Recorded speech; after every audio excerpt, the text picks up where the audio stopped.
Risk എടുക്കാതെ ഒരു വിജയവും ഉണ്ടായിട്ടില്ല എന്ന് പരിശോധിക്കുമ്പോൾ അത് സിനിമയാകാം, രാഷ്ട്രീയമാകാം, ജീവിതമാകാം, ബിസിനസ്സാകാം, പരീക്ഷണങ്ങളാകാം, ശാസ്ത്രം, എന്തായാലും അത് റിസ്ക് ഉണ്ട്.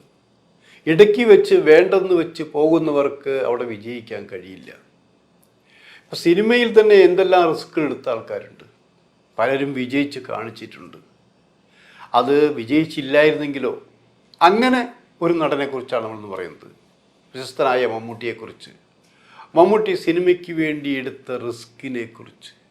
ആ റിസ്ക് എന്തായിരുന്നു? ആ റിസ്ക് എടുത്തുകൊണ്ട് മമ്മൂട്ടിക്ക് ഗുണമുണ്ടായോ? ഇതാണ് ഇന്നത്തെ വീഡിയോ. ഫിലിം പ്ലസിലേക്ക് എല്ലാവർക്കും സ്വാഗതം.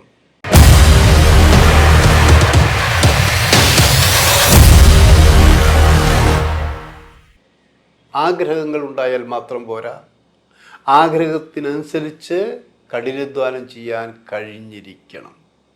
അല്ലല്ല ആരെങ്കിലും വന്ന് നമ്മളെ രക്ഷപ്പെടുത്തുമെന്ന് വിചാരിച്ചാൽ ചിലവർക്കൊരവസരം കിട്ടിയേക്കാം. എന്നാൽ ആ അവസരം മുതലാക്കാൻ കഴിഞ്ഞില്ലെങ്കിൽ വീണ്ടും അധോഗതി എന്നൊക്കെ പറയുന്ന പോലെയാണ്. നമ്മൾ ചില കാര്യങ്ങൾ ചില ആൾക്കാരെ പറയാറുണ്ട്, ഇന്ന നടൻ്റെ മകൻ അഭിനയിക്കാൻ വന്നിരിക്കുന്നു, ഇല്ലെങ്കിൽ ഇന്ന ഗായകൻ്റെ മകൻ പാടാൻ വന്നിരിക്കുന്നു, അല്ലെങ്കിൽ ഇന്ന സംവിധായകൻ്റെ മകൻ സംവിധാനം ചെയ്യാൻ വന്നിരിക്കുന്നു, ഇങ്ങനെയൊക്കെ പറയാറ്. ഒരുപക്ഷെ അവർക്ക് അവരുടെ അച്ഛൻ്റെ ശക്തി കൊണ്ട്, സ്വാധീനം കൊണ്ട് ഒരു പടം കിട്ടിയേക്കാം. ആ പടം വിജയിച്ചാൽ പിന്നെ തുടർന്ന് കൊണ്ടുപോകേണ്ടത് അവരുടെ കഴിവാണ്. എന്നാൽ പലർക്കും അതിന് കഴിഞ്ഞിട്ടില്ല. അത് കഴിവുണ്ടെങ്കിൽ, കഠിനാധ്വാനം ചെയ്താൽ കഴിഞ്ഞാലേ മുന്നോട്ട് പോകാൻ കഴിയുള്ളൂ. നമ്മളിവിടെ പറയുന്നത് മമ്മൂട്ടിയെക്കുറിച്ചാണ്. മമ്മൂട്ടിക്ക് ഇത്രയും വയസ്സായി, ഇപ്പോഴത്തെ കാര്യമല്ല. മമ്മൂട്ടിയുടെ ഊണിൽ, ഉറക്കത്തിൽ, ശ്വാസത്തിൽ, തമാശകളിൽ, പഠിപ്പിൽ എല്ലാം സിനിമയായിരുന്നു. അങ്ങനൊരു ഭ്രാന്ത് പഠിക്കുന്ന കാലഘട്ടത്തിലുണ്ടായി. സുന്ദരനായിരുന്നു കേട്ടോ. മഹാരാജ് കോളേജിലൊക്കെ പഠിക്കുമ്പോൾ എത്രയോ വിദ്യാർത്ഥിനികളാണ് മമ്മൂട്ടിക്ക് പ്രണയ ലേഖനം കൊടുത്തത്. എത്രയോ പേരാണ് പ്രണയിച്ചിട്ടുള്ളത്. അതൊരു പ്രത്യേക കാലഘട്ടം. അതിനെയും ജീവിതവുമായി നമ്മൾ കൂട്ടിക്കുഴയ്ക്കൽ അതൊരു പ്രത്യേക ഒരു കാലഘട്ടമാണെന്ന് ആലോചിക്കണം. അങ്ങനെ കുറേ പേരുടെ പ്രണയത്തിൻ്റെ നടുവിൽ നിന്നുകൊണ്ട് ഒരു സുഖം ഉണ്ടല്ലോ, അതിൻ്റെ വൃത്തികെട്ട കണ്ണുകൾ കൊണ്ടോ മനസ്സുകൊണ്ടോ നിങ്ങൾ കാണാതിരിക്കുക. അങ്ങനെയുള്ള മമ്മൂട്ടി അന്നും ആഗ്രഹിച്ചത് സിനിമയിലേക്ക് വരാൻ വേണ്ടിയാണ്. അങ്ങനെ കൊച്ചു കൊച്ചു റോളുകൾ ചിലതൊക്കെ ചെയ്തെങ്കിലും, LLB കഴിഞ്ഞെങ്കിലും പിന്നൊരു നിലനിൽപ്പാണത്. കാരണം വക്കീലായിട്ട് പ്രാക്ടീസ് ചെയ്യണം. ഇങ്ങനെയാണ് മഞ്ചേരിയിൽ പോയത്. മഞ്ചേരിയിൽ പോയി നല്ലൊരു ഗുരുനാഥനെ കിട്ടി. ശ്രീധരൻ എന്ന് പറയുന്ന അഡ്വക്കേറ്റിനെ കിട്ടി. അദ്ദേഹത്തിന് കീഴിൽ തുടങ്ങി. അന്ന് CPM ആയിട്ട് അടുപ്പമുള്ളത് കൊണ്ട് ശ്രീധരനും CPM ആയതുകൊണ്ട് കൂടുതൽ ട്രേഡ് യൂണിയൻ ആയിട്ടുള്ള തൊഴിലാളികളുടെയുള്ള കേസുകളാണ് കൂടുതൽ കിട്ടിയിട്ടുള്ളത്. അങ്ങനെ വാരി പിടിക്കാൻ കുറേ കേസുണ്ടായിരുന്നു. ചില കേസുകളൊക്കെ മമ്മൂട്ടിയെ കൊണ്ട് തന്നെ വാദിപ്പിച്ചു. ഇന്നിപ്പോൾ വളരെ പ്രശസ്ത സുപ്രീം കോടതിയിലൊക്കെ പോയ KT തോമസ് അടക്കമുള്ളവർ അന്ന് അവിടെ ജഡ്ജിയായിട്ടായിരുന്നു. ആ ജഡ്ജൊക്കെ മമ്മൂട്ടിയെ കൊണ്ട് തന്നെ വാദിപ്പിക്കാൻ നല്ല വാക്കി ശ്രമിച്ച കൂട്ടത്തിലൊരാളാണത്.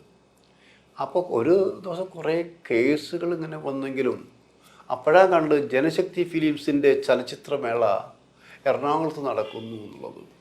നമ്മുടെ നാട്ടിൽ ചരിത്രമേളയോ? അത് മമ്മൂട്ടി പറഞ്ഞു, കേസല്ല വലുത്.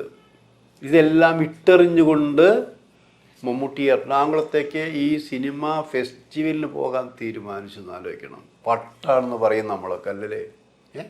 നല്ലൊരു വക്കീലായിട്ട് ശോഭിക്കേണ്ടിയിരുന്ന മമ്മൂട്ടി, കൈ നിറയെ കേസുകളുണ്ടായ മമ്മൂട്ടി, പ്രത്യേകിച്ച് രാഷ്ട്രീയ കേസുകൾ, അത് രാഷ്ട്രീയ തലത്തിലും ഉയർന്നു പോകാവുന്ന വഴികളുണ്ടായിട്ടും ആ വഴികളെല്ലാം അടച്ചുകൊണ്ട് എനിക്കിതൊന്നും വേണ്ട എന്ന് പറഞ്ഞ് ആ കേസ് കെട്ടുകളെല്ലാം വലിച്ചെറിഞ്ഞുകൊണ്ട് ഇറങ്ങി തിരിച്ച മമ്മൂട്ടി വന്നു നിന്നത് എറണാകുളത്താണ്. അവിടെ വന്നുകൊണ്ട് പ്രത്യേകിച്ച് കാര്യമുണ്ടോ? കുറേ സിനിമകൾ കണ്ടു. സിനിമകൾ കണ്ടെങ്കിലും മമ്മൂട്ടി അവിടുന്ന് പോകാൻ തയ്യാറായില്ല. അപ്പോഴാണ് അറിഞ്ഞത് ഒരു ചലച്ചിത്ര സെമിനാർ വരുന്നു. ആ സെമിനാറിൽ അധ്യക്ഷം വഹിക്കുന്നത് MT ആണ്. എന്നാൽ പിന്നെ നമുക്കൊന്ന് കാണാം. അങ്ങനെ ആ സെമിനാറിൽ മമ്മൂട്ടിയും ചർച്ചകളിലായിട്ട് പങ്കെടുക്കുന്നു. അവിടെ വെച്ച് MTയുമായി പരിചയപ്പെടുന്നു. അതാണൊരു നിമിത്തം. ആ എം ടിയെ അന്ന് പരിചയപ്പെട്ടൊരു നിമിത്തം.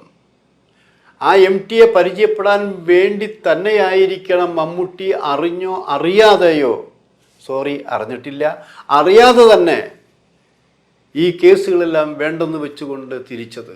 അങ്ങനെ വരുമ്പോൾ ഒരു എം ടി ഉണ്ടാകുമെന്നോ, എം ടി സംരക്ഷകനാകുമെന്നോ, എം ടി മുഖേന പിന്നീട് വലിയ നടനായി തീരുമെന്ന് എന്നൊന്നും മമ്മൂട്ടി തീരുമാനിച്ചായിരുന്നു. കല്യാണം അന്ന് റിസ്ക് എടുക്കാൻ തയ്യാറായിരുന്നു. വരുന്നത് വരട്ടെ, എന്തു വന്നാലും ഒരു നടനായിട്ടേ, ചലച്ചിത്ര നടനായിട്ടേ താനിനി തിരിച്ചു പോകൂ, തൻ്റെ അഭിലാഷം അതാണ്. അങ്ങനെ സംഭവിച്ചില്ലേ? ആ എം ടിയുമായിട്ടുള്ള പരിചയം കൊണ്ട് എം ടിയുടെ സിനിമകൾ കിട്ടി, മറ്റു പല സിനിമകളും കിട്ടി.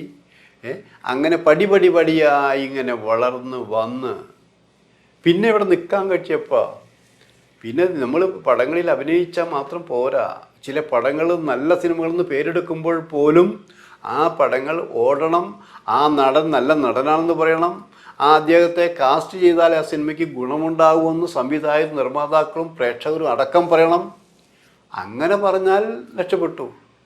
അപ്പോഴാണ് മമ്മൂട്ടിയിലേക്ക് നല്ല പീക്ക് പീരീഡിൻ്റെ ആരംഭമെന്ന് KG ജോർജിൻ്റെ സിനിമയല്ലേ.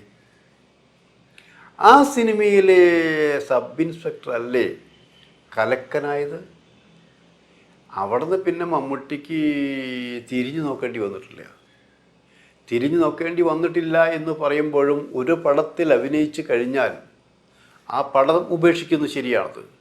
അടുത്ത ക്ലാസ്സിലേക്ക്, അതായത് താൻ ഇപ്പോഴും ഒരു വിദ്യാർത്ഥിയാണ്, ചലച്ചിത്ര വിദ്യാർത്ഥിയാണ്, അഭിനയ വിദ്യാർത്ഥിയാണ്, അത് കുറേ കൂടി പഠിക്കാനുണ്ട്, മുന്നോട്ട് പോകാനുണ്ട്.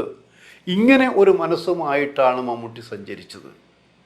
അതിനുവേണ്ടി സഹിക്കേണ്ട ത്യാഗങ്ങളുടെ ലിസ്റ്റ് തന്നെ ഉണ്ടാക്കി, ഇന്നത് ചെയ്യണം, ഇന്നത് ചെയ്യരുത്. അങ്ങനെ കഠിനാധ്വാനം ചെയ്തിട്ടാണ് മമ്മൂട്ടി ഒരു നിലവാരത്തിലെത്തിയത്. പിന്നെ ഊണും ഉറക്കവുമില്ലാതെ സിനിമകളുടെ എണ്ണം കൂട്ടാനുള്ള തിരക്കിലായി. ഒരു വർഷം ഏറ്റവും കൂടുതൽ സിനിമകളിൽ അഭിനയിച്ച നായക നടൻ ഞാനാണ് എന്ന് പറയിപ്പിക്കേണ്ട തരത്തിലേക്ക് മമ്മൂട്ടി വളർന്നു. പിന്നെ ഓട്ടമത്സരം പോലെ, അതായത് ഇങ്ങനെ തൊട്ടില്ല എന്ന് പറഞ്ഞ പോലെ ഫസ്റ്റ് സെക്കൻഡും കിട്ടുന്ന പോലെ ഇവിടെ അവസാനം മമ്മൂട്ടിയും മോഹൻലാലുമായൊരു മത്സരം വന്നിരിക്കുന്നു. വർഷങ്ങളായിട്ട് അങ്ങനെ ഒരു മത്സരം നടക്കുകയാണ് ഇവിടെ. ഒരിക്കൽ മമ്മൂട്ടി മുന്നിലെത്തുമ്പോൾ തൊട്ട് പിന്നിൽ മോഹൻലാൽ ഉണ്ടായിരിക്കും, പിന്നെ മോഹൻലാൽ മുന്നിലെത്തുമ്പോൾ മമ്മൂട്ടി തൊട്ട് പുറയുണ്ടായിരിക്കും. ഇപ്പോൾ ഇതുവരെ ഓടി മുന്നിൽ നിന്നിരുന്ന മമ്മൂട്ടിയെ കുറച്ച് പിന്നിലാക്കിക്കൊണ്ട് തുടരുമെന്ന ഓട്ടക്കാരിലൂടെ, തുടരുമെന്ന കഥാപാത്രത്തിലൂടെ, തുടരുന്ന ഹിറ്റ് സിനിമയിലൂടെ മോഹൻലാൽ ഒരു പടി മുന്നിൽ ഇങ്ങനെ എത്തി നിൽക്കുന്നു. അത് അവസാന വാക്കല്ല. മമ്മൂട്ടിക്ക് ഇനിയും പടങ്ങളുണ്ട്. മമ്മൂട്ടി വീണ്ടും വരുമ്പോൾ അടുത്ത പടം മമ്മൂട്ടി 1-ാം സ്ഥാനത്ത് എത്താം. ഞാനിത് പറഞ്ഞു വരാൻ കാരണം, സിനിമയ്ക്ക് വേണ്ടി പലതും ഉപേക്ഷിച്ച മമ്മൂട്ടി ഇപ്പോൾ ഈ രോഗവുമായി ബന്ധപ്പെട്ട് ചികിത്സയിലാണ്.